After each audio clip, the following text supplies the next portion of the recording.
What is up, everybody? I'm the Angry Canadian here, and I am here to do a review on the new horror movie that I saw from the Thursday previews called Obsession. And it's made by a YouTuber named Curry Barker. And at first, when I first saw this movie, because I kind of have a thing for like those type of movies where like someone gets obsessed with someone and then it goes all wrong and stuff like that. And I thought it was just gonna be like one of those movies where it was mid and on that level, right? It was like mid on that level, right? Wrong. This is actually a really good horror film. Like if it's coming out in theaters, I've watched the Thursday night previews. Go get yourself like if you're into fucking horror, go in and see that movie. Um, it is really good. It's not even like a mainstream horror film. At least I don't think it is. But like you would think like, oh, this is a mid horror film on a house on a budget that you could buy a house nowadays, right? No, this actually was genuinely scary at times and genuinely unsettling. That's the best part of the film. It was genuinely unsettling. The actress and the actors played a really good job. And the thing was, it instead of it being so crazy that was insane, it actually had some grounded level believability and it progressed as the movie went on, which I do like. Now, the one thing that Curry Barker did that I've heavily criticized, but in his way, he actually managed to pull it off, was a bit of comedy in the horror. I honestly don't use comedy in horror films, or I don't really do that because most of the time, even mainstream don't even know how to do it properly. But Curry Barker actually managed to pull it off and actually managed to pull off a good film. Because there's times where I actually laughed in the movie, but like it was grounded and like it still was like it was like the how do I explain the film? It was like a little bit of like there's always something off, but you can't really tell what. And that's what I like about it. I mean, honestly, it is such a good film.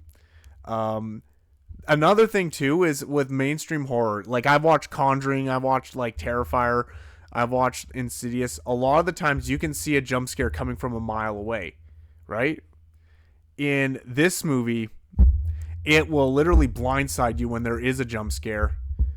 And I do give major credit for Curry Barker's way of making the audience in a way be smarter than what a lot of mainstream movies make us think that the audience is compared to, but also not making it too complex where the audience is confused, right? And there's a lot of times where he'll drop subtle hints towards putting two and two together, right? And the way he does it is very clever. I at least personally found it clever because it's not enough. It's not to the extent where you will actually leave confused, but it's also not like to the point where he thinks you're an idiot. I love that about horror because the thing is, a lot of these horror films, it's like a roller coaster ride. This one was grounded in the reality of basically being like actually scary. Like it actually is grounded in reality because this could actually happen. You could have an obsessive person over you, right? And the thing is I took a horror break from watching horror films because of Primate, which is a movie that I was thinking of laying a review of it being the dumbest movie I've ever seen, right?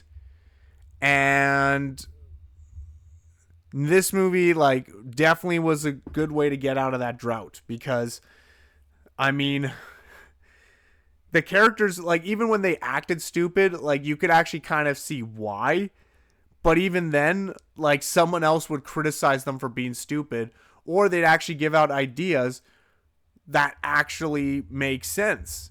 And I was just like, I don't need to criticize these characters for being stupid. I could just like sit here and just watch. Like that's what makes this movie so good. And like I don't think I praised the actors enough in this film. Like even as a scare actor myself, like holy shit, like whoever, I don't know her name. Was it Indy? I don't know her last name, but like the one who played like one of the characters, she did like such a fucking good job. Like even like the guy who played like the main guy character did such a good job too. And it's like he crammed mystery, horror, and even dark comedy all in at once, and it somehow actually worked. Because yeah, and I always, when I was sitting through that movie, I was actually thinking that I don't know if Curry Barker is gonna watch this video, or if anyone is gonna watch this, but um honestly, it was such a good movie. Like, Obsession is probably one of my favorite horror films I've ever seen, and it is probably one of the best horror films of this year. It's probably going to be the best horror film of this year. The audience loves it. The critics love it. It's it takes you on such a trip that it will go from one place to another, but it actually seems realistic. And there's times where you think, oh, it's going to jump right into something, right? Nope. It will literally graduate and then deviate, which I love. And again, he also did some stuff that I actually recommended, which one of them was like no happy endings for horror films. But yeah, I'm not going to say exactly what goes on, but there's some messed up scenes in that movie. And honestly, like, it's not like Terrifier levels of bad. Actually, one of the scenes does come very close to being Terrifier levels, but we'll get to that. I'm not here to spoil the film, but yeah, like, a final verdict of that movie. Yeah, like, I'm going to give it a 9.5 out of 10. Like, fuck it. I'm going to give it a 9.5 out of 10. It was a really good movie. I do hope Curry Barker makes more horror films, because I definitely would enjoy reviewing them. Like, I'll review them for free if he like tells me like, hey, like, I'm going to make this movie. But like, yeah, like, yeah, like, honestly, I'm looking forward to more of Curry Barker's work. I never even heard of him, and I know he was a YouTuber, but I never watched his content. But yeah, I think that, yeah, I think watching these indie horror films actually gives you a better perspective on what actual horror films are like. And yeah, so this is the Angry Canadian signing off. I honestly think that Obsession was the scariest movie I've watched, at least so far. Yeah.